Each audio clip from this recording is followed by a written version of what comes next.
welcome to another edition of Kyle Meredith with. It's the interview series presented by WFPK at WFPK.org, Consequence, and the Consequence Podcast Network. Thanks as always for making your way here, checking out the series. You know what to do? Like what you see, what you hear, hit that subscribe button. I put out 3 new interviews every single week, so it's a great way to keep up with your favorite artists. And I'm so excited to have him back on. G-Eazy back with a brand new single, Tulips and Roses. Hello. Yes. Hello. How are you, brother? Good to see you again. Yeah, welcome back. Let me say first off, I know it was only, I think just a couple of years ago, we were talking about covering David Bowie and that release. Yeah. And then you kind of stepped away for a minute again, and now back with a brand new single. And it's one, you put so much into this song, so much Yeah. story to tell. I know you're probably building toward an album again. I'm like, I don't know what else he has to say at this point, but life is ongoing, creativity is ongoing, and it's just kind of like these are journal entries and different chapters of the biography of, my life. And it's been an interesting, it's been a challenging, interesting, tumultuous, up and down, unusual, just, the last few years. I mean, for everybody, including, obviously what we all went through, and then, just kind of creatively and professionally, I leading up to the pandemic and all that, I was beginning to feel a bit burnt out, and just that was, I'd been going a long time, man. It's grueling. And and then I took that left turn and wanted to capitalize on COVID and do something, take this risk and do something experimental, and and then tried to get back to, work and put out my last album, and it was a humbling experience that not really working.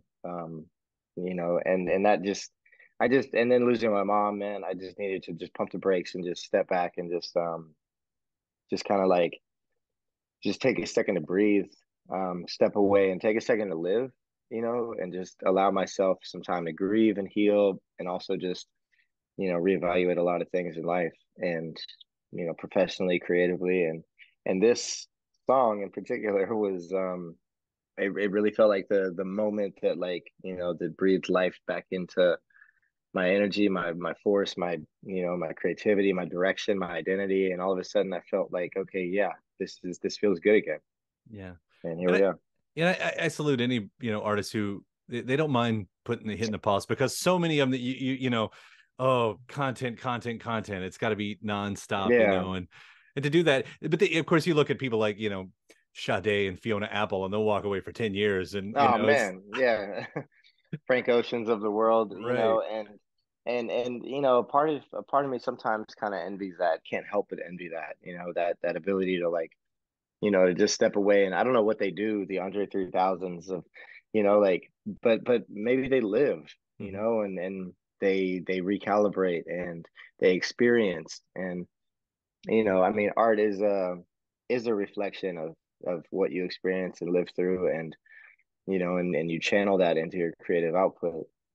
But unless you're allowing yourself time to feel things and live, and, it just occurred to me that, like, for over a decade, life isn't, for, most of us, just like tour buses and, like getting on stage in front of thousands of strangers every night, and then, being whisked off to a nightclub to, get paid to hold a bottle of alcohol and perform again for people, and then get on a tour bus and drive to the next city and do it all over again. And, these are things that I'm extremely grateful for, and that, are roller coasters of experiences and all that, but that's not like life, you know, for most. And I needed to step away, and, especially after losing my mom, but to just take time to, to live a bit, to travel, and to just really be. Mhm. And part of that story, I guess, is Paris. How did why Yeah. did you end up landing in Paris? Well, Paris, I mean, I've always had a romantic affair with Paris. I've loved that city, for as long as I can remember. My mom took me there. It was the first place out of the country I ever went when I was 15. And she introduced me to it, and just the architecture that, she would always tell me growing up, how the most beautiful women in the world are in Paris. And, it's like, I mean, there's so much history, and there's so much to appreciate there. But I had this gap of time, this window, And I was in Europe already playing shows, and I just said, you know what, instead of going back to the States right now, I want to stay overseas. I want to stay in Paris for a bit and get back in the studio and let me try writing here. Instead of writing in the factory of LA, going to the studio every single day with different producers, it's like speed dating. It's like working with all these people I've never met before and, trying to come up with a song on the spot. And, instead I'm like, I wanted to leave all that and go work, basically on my own in Paris and just see what happened. And that was the first thing I wrote when I got there. Yeah, it was fun watching you on online every day, Twitter and all that, when you kind of say something about it. Like there are times last year you say just walking around with, old French music Yeah, in your yeah. ears, and like that is one of those places I That feel was the like, week I was, yeah, it was probably the yeah, week I was doing it. like really leaning into that romantic idea of the culture. Yeah, yeah. And that's what it is. Yeah, I mean, I think there is a romance with the idea of, certain things, especially as an outsider. I'm not French. I'm not, I've just appreciated it from afar. But, you think the Moulin Rouge shows and I'm partial to Crazy Horse. That's my favorite. But French music and, the theater and the arts and the history and, and everything and the literature. But I leaned into that and just romanticized it as much as could be and allowed myself to feel it.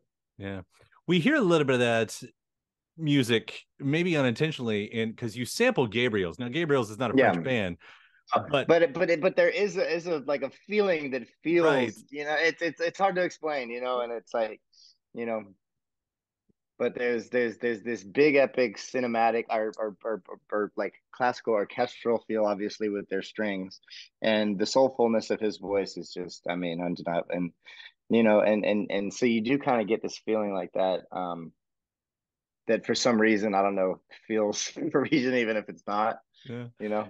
No, I love that group. I wasn't actually familiar with that track, and I think it's one of their most popular ones and Hmm. everything. I jumped on, I think, right after that with Love and Hate, when that single came out. So when it started, I thought first you were sampling something old. Like I Yeah, yeah. love it when artists. I really do love it when artists go back and they'll take something from the 30s and 40s. Because Oh my gosh. yeah, Yeah, no, I love 30s and 40s jazz and, the natural kind of distortion that comes from the recording technology of back then.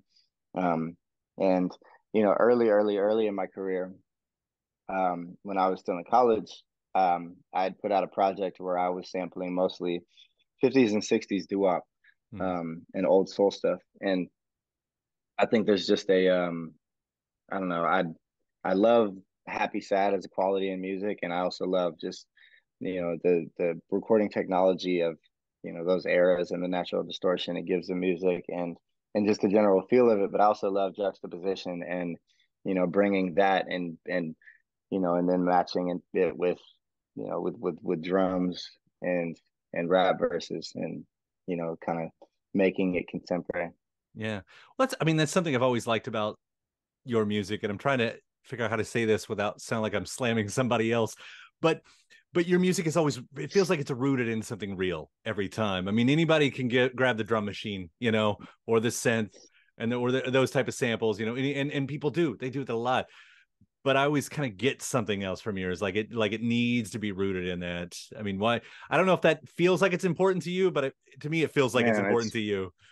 no, I couldn't say that, man. I appreciate you so much for saying that. I think ultimately, look, I work in the music business, but I always fight for the fact that the word music comes first. It's not, we don't call it the business of music, we call it the music business more often than not.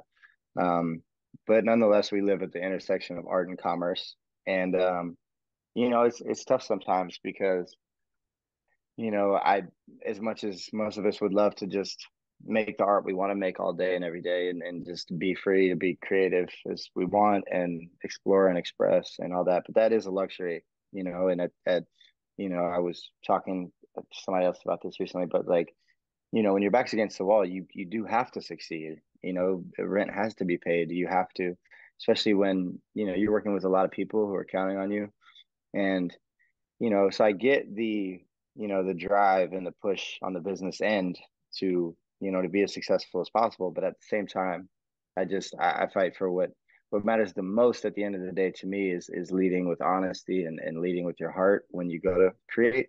And if your heart's in it, then, you know, You're still making great arts, and that's the important part yeah. right here. So I do believe that.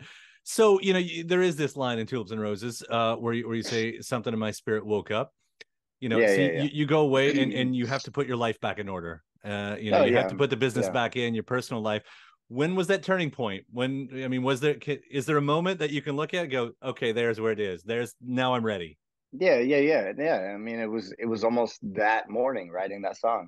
And it was like, I was waiting for something to hit me, like waiting for that inspiration to strike again, the lightning to hit. And also it's like, we all work.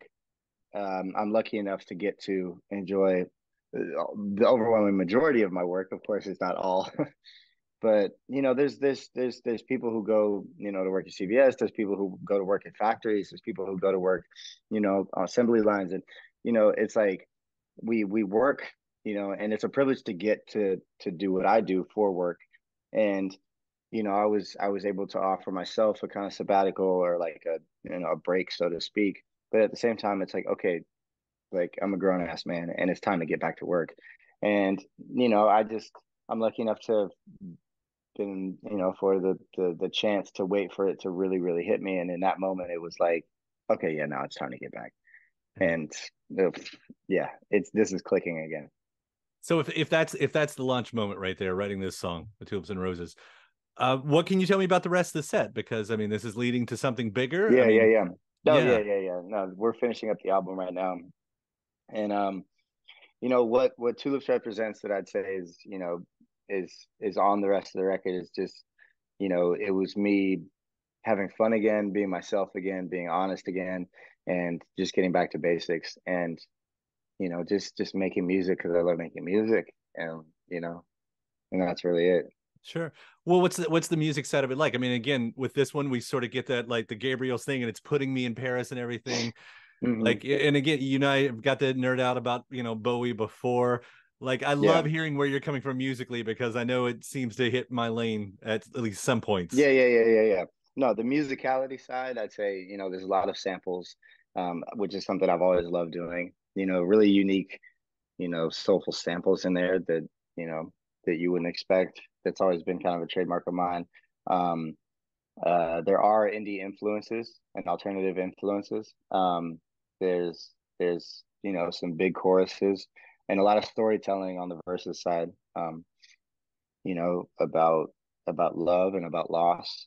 I do talk about my mom on the album. Um, I talk about falling in love on the album. And I also, you know, get back to get back on my bullshit. Um, you know, and yeah, I'd Yeah. call that the bat. That's like that's the Batman music. That's like driving in the Batmobiles soundtrack. Yeah, You do that with stuff well too. You do. thank you. Um, and it's interesting, and you've sort of probably already answered this a little bit with what we're talking about, but especially with, one of your last projects being a sequel to where you started, Hmm. does that sort of make this kind of a clean slate in a way? Yeah. This is a clean slate. This is the beginning of my second act almost. Right. I Be, think that's maybe I'd never said that, but I think I may have just stumbled on that's yeah.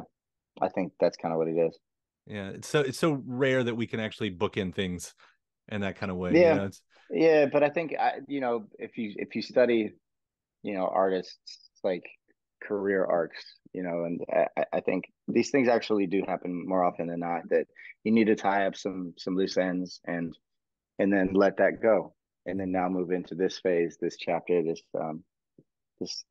part of your career. yeah. And I know outside of music, you got plenty going on too. I was looking down here, Oakland Roots. Looks like that's a Yep. new project for you. What is Yeah. your participation there? What are you doing?